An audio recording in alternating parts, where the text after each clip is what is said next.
Salut à tous, on se rejoint aujourd'hui pour une nouvelle vidéo de test avec aujourd'hui le Redmi Note 10 Pro. Et oui, bon, t'as pas un problème, la vidéo, elle aurait dû sortir il y a 6 mois parce que le téléphone il a 6 mois. Donc, t'as dû voir si t'es abonné récemment le petit comparatif que j'ai fait par rapport au Amazon Warehouse. Donc, le Redmi 8 Pro plus le Redmi Note 10 Pro. Du coup, j'ai décidé d'en faire un test assez rapide pour régler ce petit problème, ce trou dans mes... dans notre programmation, parce que j'ai pas réussi à l'avoir ce modèle-là. Mais quelle erreur j'ai fait, parce que ce truc, ce modèle, ce smartphone que Redmi m'a sorti, ben c'est vrai que là, c'est une bombe atomique. Et maintenant que j'ai pu vraiment le prendre en main et faire ce test, oui, il surpasse largement le Redmi 8 Pro, mais il n'y a pas photo, il est tellement exceptionnel. Et c'est le nouveau smartphone que j'ai pris pour ma femme. Je l'ai pas cher en plus. Il a 239 je crois sur Amazon. Je vous mettrai un lien d'achat en dessous de la description. Moins cher qu'Amazon que de Chine. Et je l'ai eu à 150 et quelques. Donc affaire en or. Du coup, ben écoutez, je vais vous faire un petit test, un petit retour. Bon, un test normal. Voilà, un test comme un autre. Bon, c'est pas grave s'il est sorti à 6 mois. L'essentiel, c'est que pour ceux qui ne le connaissent pas, ils le découvrent grâce à cette vidéo. Donc, au niveau des dimensions, 76,5 sur 164 de haut sur 8,1 mm d'épaisseur pour un poids de 193 grammes. 85% ce que prend l'écran par rapport à la surface totale du téléphone. Existe en blanc, en gris et en bronze. Alors, j'avais fait le Redmi Note 10 normal, le Redmi Note 10S, le Redmi Note 10 5G, on les a tous fait quoi. Sauf ce Pro, qui était introuvable, qui est sorti à sa sortie à 300 euros. Il est superbe. Un écran 6,67 pouces de type AMOLED, rafraîchissement d'écran 120 Hz. Alors là, pour du Redmi, ils ont fait fort, c'est les premiers Redmi avec AMOLED, mais là, en plus de ça, ils ont mis du 120 Hz dedans. Donc c'est où 60 ou 120, tu verras ça dans les options tout à l'heure. L'indice de luminosité max, c'est de 1200 CD. C'est bon, c'est très bon même, puisque c'est au-dessus des Reno 6. Là, les nouveaux Reno 6, qui, bah, depuis le Reno 4, ça n'a pas changé de toute façon, qui sont à 1100 CD, donc une luminosité très bonne, en plein soleil, protégée en plus par un Gorilla Glass 5. Donc il y a un film d'origine, mais là il n'y est pas. Hein. Moi j'ai commandé des verres trempés, parce qu'elle n'aime pas les hydrogels. Là, tu auras quoi? Tu auras un appareil photo 16 mégapixels de chez Sony en devant, avec la reconnaissance faciale qui est... Ah qui est que je l'ai pas mis. Je l'ai pas mis. Voilà, problème résolu. Reconnaissance faciale, ok. Voilà, très rapide. On va même pas le... Alors, attends, je te montre. Donc voilà, super rapide. Donc c'est du 16 mégas de chez Sony à l'avant. Après, en dessous, tu auras quoi? Tu auras le type C, tu auras les haut-parleurs stéréo. Et ça, c'est plutôt pas mal avec un bon son. Tu auras le tiroir SIM là. Alors, tiroir SIM... Bien sûr, j'ai encore oublié de me préparer. Et ce matin, c'était à la va-vite. Hein.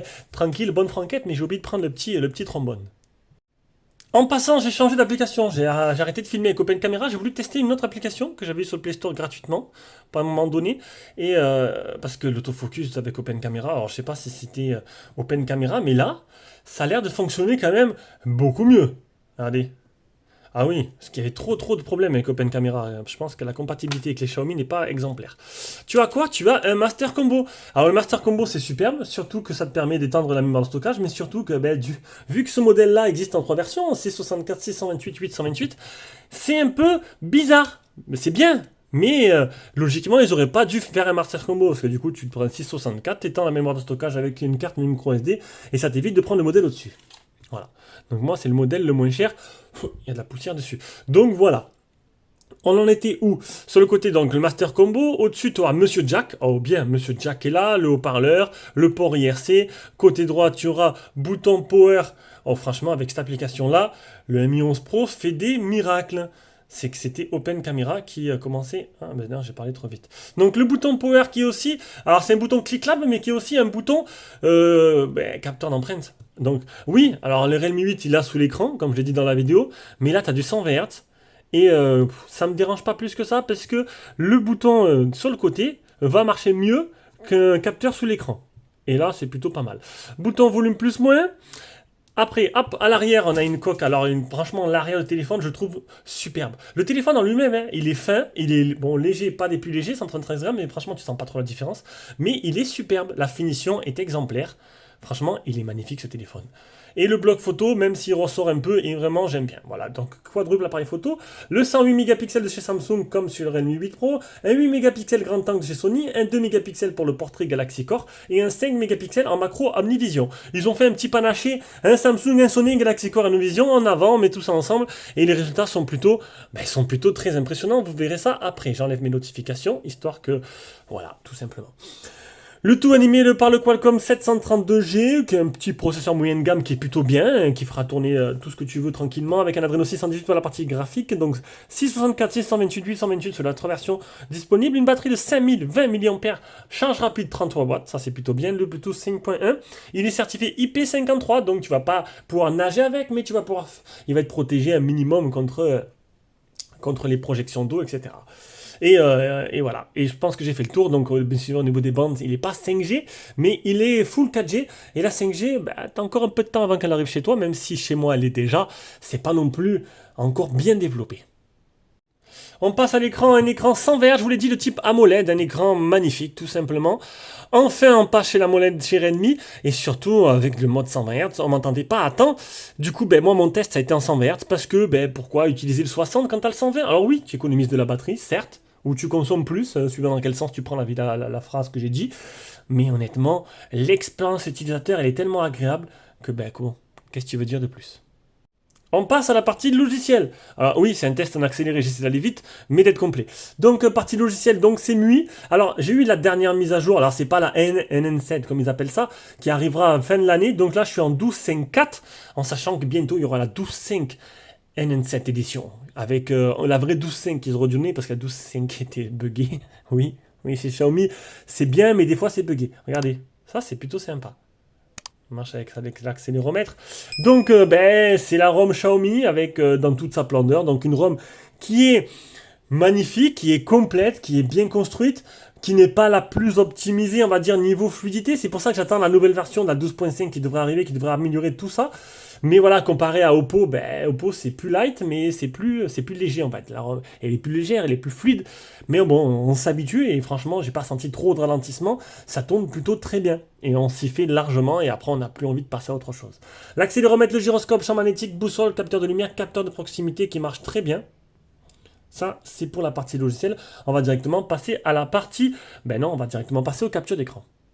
Alors on est là, on commence par le Antutu 347 054, le test de chauffe, pas touché les 40 degrés, donc ce qui est plutôt pas mal, 10 touches pour l'écran, le 8061, le PC marque, les 2 Geekbench qui sont là, aucun malware qui infecte la ROM, le safety net il est passé, une suite logicielle, nettoyeur, analyse sécurité, etc., batterie, une boutique de thèmes très complète, ça m'a permis de à modifier un peu tout ce que j'aime sur mon Mi 11 Pro, donc les écritures, les arrière-plans, les Always On Display, franchement super complet, le GPS test est très bon, 3 mètres 19 satellites fixés sur 24, le NFC, on a le Always On Display, il y avait pas mal de petits, en plus tu peux en télécharger d'autres. On a les bords qui s'éclairent, ça c'est les options de la ROM qui s'éclairent quand tu reçois un écran, le double tap pour éteindre ou allumer l'écran, donc ça c'est plutôt pas mal. Alors, appuie 2 fois pour réveiller ou éteindre l'écran. Ça dépend s'il faut que tu mettes le thème par défaut. J'ai pas changé le thème, donc 2 fois ça marche pas.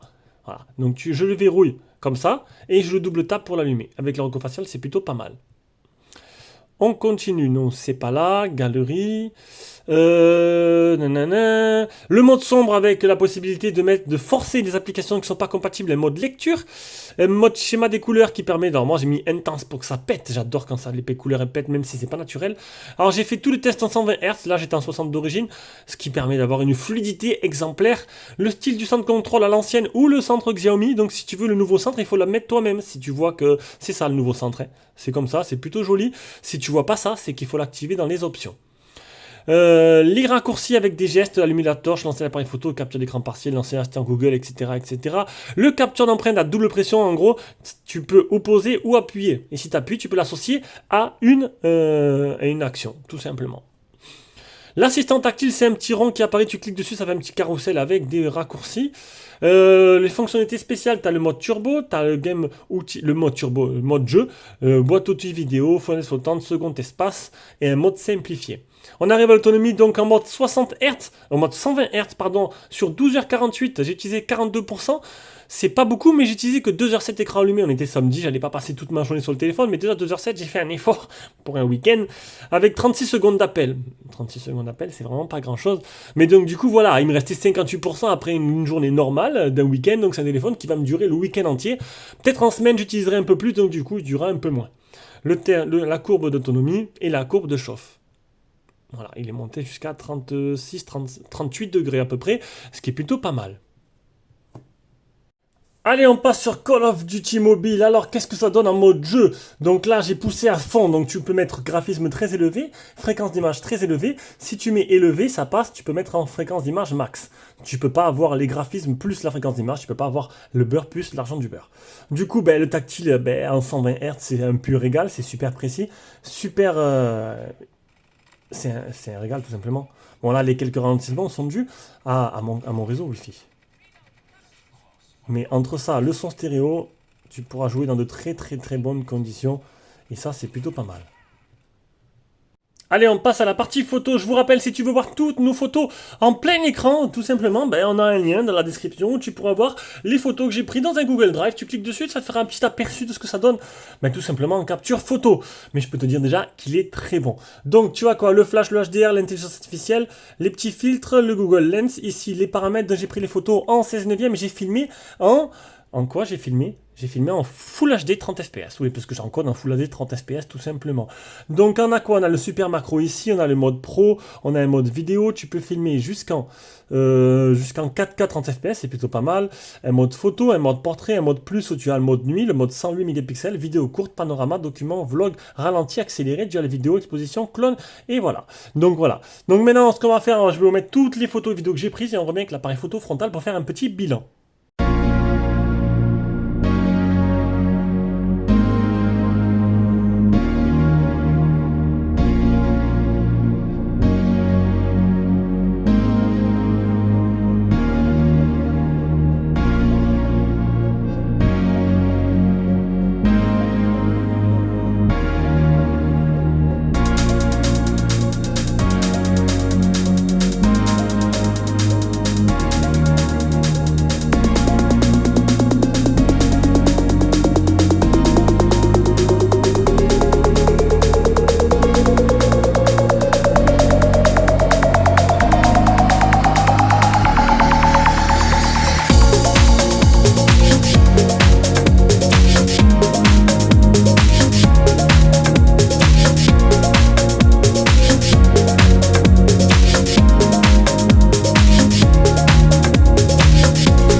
avec cet appareil photo frontal pour faire un petit aperçu de ce que ça donne en capture sonore et en capture vidéo.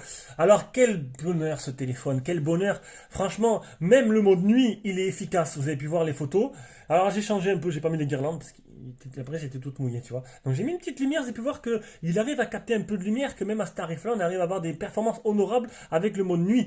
Donc pas de mode vidéo nuit, hein, c'est réservé à Oppo, de mode super nuit en vidéo, c'est dommage, j'espère bien qu'il va arriver un jour sur les Xiaomi, enfin sur, je sais pas, voilà, parce que pour l'instant c'est réservé à Oppo, si je dis pas de bêtises. Mais sinon, ben, il est bon dans toutes les circonstances ce téléphone. Que dire de plus, les photos sont magnifiques, ça va lui changer de son pétante light et je pense qu'elle va être très très contente. Allez, on arrive à la dernière partie de ce test avec le son communication qui est très bon, hein, très très bon, il n'y a rien à dire, on va écouter. Maintenant, le double haut-parleur stéréo.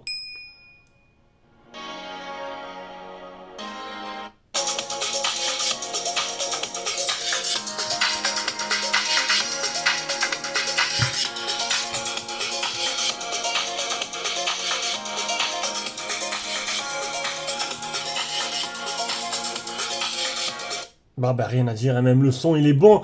Que dire de plus, on arrive à cette conclusion et franchement je m'attendais pas à avoir une telle qualité. Alors oui j'avais vu qu'il était pour tout le monde pas mal et tout nanana, mais une fois que tu es dans les mains tu te rends compte que là ils ont fait très fort avec ce Redmi Note 10 Pro et que franchement, ben écoutez, pour moi c'est la référence. En plus là il a 239 sur Amazon, moi j'ai réussi à le choper à 160. L'affaire du siècle. Bon voilà, après vous vous dites ce que vous en pensez. Sur ce, je vous laisse tranquille. Passez une bonne journée, bonne vidéo et ciao ciao, à la prochaine.